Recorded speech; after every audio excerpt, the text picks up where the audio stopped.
M سات گار source مز ابو بکر تو رسول اللہ بہت. یہ لمبا ایک چوڑا موضوع ہے. ہمائے کفار آئے, کھوجی آؤ, کھوجی نے کہا یہاں پر ہے, یہاں پر ہے.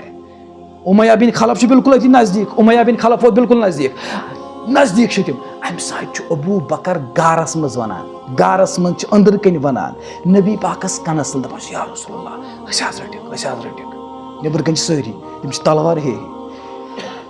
نبی پاک ونان دپان لا تحزن ان اللہ معنا. ابو بکر غم مکر, اللہ تعالیٰ چھ ست. یمو کرنا پانونی کت ژور ژور کرک, سرگوشی کرک. اللہ تعالیٰ کھس ییژا یہ ادا, یہنز یہ تکلم پسند, تم بناو قیامتس تامت قرآن پاک چی آیت. یقول لصاحبہ لا تحزن ان اللہ معنا. یم سات تم صاحبن تمس ون دپنس اس آز یعنی تمس گئی گھبراہٹ, ابو بکر کھوج, ہم دپس تہ ماز کریو غم کہ ان اللہ معنا. تکیاز ابو بکر اس پنہ اعتبار سو صدیق. صدیق گو اولیاءن ساروی کھوت تھوٚد درجہ. صدیقیت یتن ختم چھ نا گژھان امہ پتہٕ چھُ نبوت شروع گژھان. ابو بکر اس پنہ اعتبار سونچان یا رسول اللہ رٹک, ہلاکت چھ یقیناً. ژۄپٲرۍ چھُ گیراو, کفار چھِ ژۄپٲرۍ تلوار چھِ لٹکِتھ. صدیق سن صداقت چھِ ونان ہلاکت چھِ یقینی.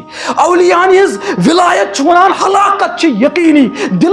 دل کی آنکھ بھی یہی کہتی ہے ہلاکت چھِ یقینی, مگر نبوتٕچ أچھ چھِ ونان لا تحزن ان اللہ معنا. ابو بکر غم نہ کر, اللہ کی طاقت سب سے بڑی ہے. یہ گو اللہ تعالیٰ سن طاقت. اور کس اللہ کو ہم نے چھوڑ دیا؟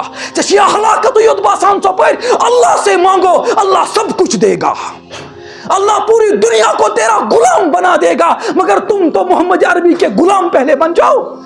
گوڑنس بن سے پانا محمد عربی سن غلام صلی اللہ علیہ وسلم.